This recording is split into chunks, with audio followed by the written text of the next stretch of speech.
I think the definition of greatness is to inspire the people next to you. Yeah, I think that's what greatness is or should be. It's not something that lives and dies with one person. It's how can you inspire a person to then in turn inspire another person that then inspires another person. And that's how you create something that I think lasts forever. Yeah. And I think that's our challenge as people, is to figure out how our story can impact others and motivate them in a way to create their own greatness. There's a quote from one of my English teachers at Lower Merion named Mr. Fisk. He had a great quote that said, "Rest at the end, not in the middle." And that's something I always live by. You know, I'm not gonna rest, I'm gonna keep on pushing now. There are a lot of answers that I don't have, even questions that I don't have. But I'm just gonna keep going. I'm just gonna keep going, and I'll figure these things out as we go, right? And you just continue to build that way. So I try to live by that all the time. And what brings you the most joy right now? Being with my family. Really? That is the most fun. It's just, it's hanging out with them all summer, being able to like do things that I ordinarily couldn't do. Yeah. Because of training, because of season and stuff like that. So being around them and watching Bianca grow up, because there are a lot of things that I miss with Natalia and Gianna because I was playing. So being there every day with them is so much fun, man. So it brings me the most joy. What does love feel like?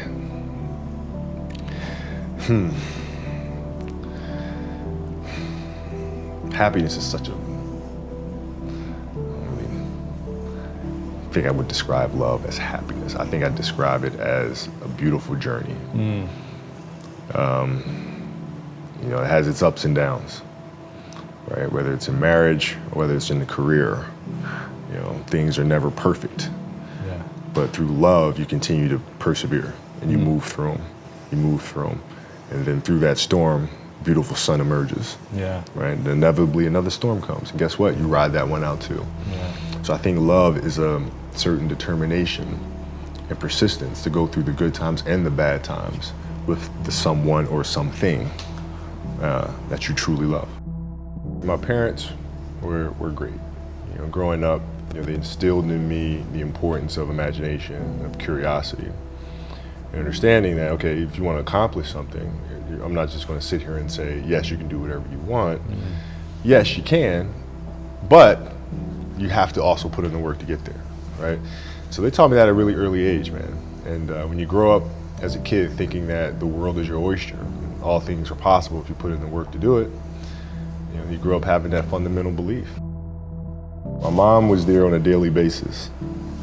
My father was really influential at a really critical time where I had a summer where I played basketball when I was like 10 or 11 years old, in a very prominent summer league in Philadelphia called the Sunny Hill League, where my father played, my uncle played, and they were like all-time greats and some stuff. And Wilt Chamberlain played in the league, Earl of Pro Monroe played in the league. And here I come playing, and I don't score 1 point the entire summer. Really? Not one. How old were you? 10, 11. And you're playing against other 10, 11-year-olds? Or and you didn't score once? Not one. Were you in the game? I was in the game. How'd you not score? Because I was terrible. Really? Yeah. That At 10, 11 years old, you were that awful. terrible. I mean, and I had these big knee pads on because I was growing really fast. I had socks all the way up here, and I had like the high top skinny, fade, like skinny as hell. And I scored not a free throw, nothing, not a lucky shot, not a breakaway layup, 0 points. And I remember crying about it and being upset about it. And my father just gave me a hug and said, "Listen, whether you score 0 or score 60, I'm gonna love you no matter what." Wow. Now that is the most important thing that you can say to a child. Because from there, I was like, okay, that gives me all the confidence in the world to fail. I have the security there. But to hell with that, I'm scoring 60. Let's go. Right. And from there, I just went to work. And I stayed with it, and I kept practicing. When you're in this culture, in our society, you can do some phenomenal things individually, but they'll never reach their full potential unless you do them collectively. And you have to figure out how to do that. The challenge for me was always compassion and empathy. I think about 2009, things started changing for me. I started really making a conscious effort to better understand. And that doesn't mean, you have compassion and empathy so you go softer on them. It's more like you put yourself to the side and you put yourself in their shoes and understand what they're feeling.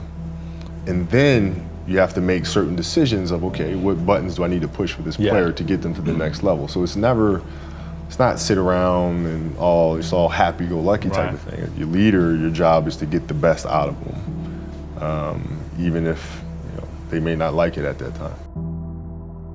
One of the things that I had to learn is how to get the best out of my teammates. Yeah.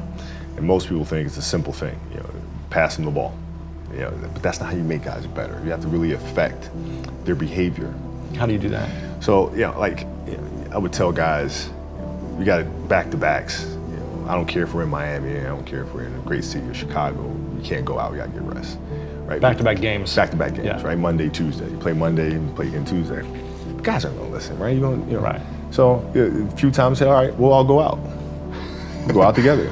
Really? I'll drink with you, right? But the next morning, I'm banging on your door at 5 a.m. Let's go. They're not getting Where are we that. going? I hung out with you, now you come hang out with me. Wow. This is what we do, all right, let's go. And we're at the gym, we're working out, right? We hit the bus, we go to practice, we play that night. And they're dead. And they're dead, and they're like, oh, lesson learned. Really? Lesson So learned. take them out once. Listen, if you're gonna do that, but don't let that compromise what we're here to do. Right. This is why we're here. This is why you're here in the first place. What does losing feel like to you? It's exciting. Why is it exciting? Because it means you have different ways to get better. There's certain things that you can figure out that you can take advantage of, right? Certain weaknesses that were exposed that you need to shore up, right? So it was exciting. I mean, it sucks to lose, Right. but at the same time, there are answers there if you just look at them. I'll give you an example. So Katie Lou Samuelson is one of the best college basketball players in the country. She plays at UConn. She's going to be a senior. And they just had a really tough season last year where they lost to Notre Dame in the final. And so I asked her, I said, have you watched the Notre Dame game? She was like, no. I said, well, why not? I said, I don't want to watch that. I said, I know you don't, but you're going to play Notre Dame this year, yeah? Yeah. What's the chances you see him again in the final? She goes, well, you probably see him again. I said, well, you can't show up and play them without knowing why you lost that one, right? So, the mistakes that you've made in that game, you have to do the hard stuff and watch that game and study that game to not make those mistakes over and over again just because you weren't brave enough to face it. So she came down to the office. I brought her down to the office and we sat down, we watched that game together. Wow. Right? And you gotta deal with Face it. it. Gotta deal with it. Face it, learn from it. When you play for 20 years, I played for 20 years, you reach a certain level, you're like, okay, wait a minute, I have to start again at the base of a mountain and try to climb the top of this mountain. First of all, what mountain am I climbing? I don't even know, what the hell am I gonna be doing? And it's very scary. It's very scary. Even for you? Oh, absolutely. Wow. Absolutely. And the thing that helped me actually was hurting my Achilles, because that forced me to sit there and say, okay, the day could be today that your career is over. Now what do? You have these ideas about doing something with your life after basketball, but what if today is the day that's it? Now what do you do? So I had all this time sitting there with my Achilles injury and contemplating and thinking, and I said, I better get to work. Wow. That was that.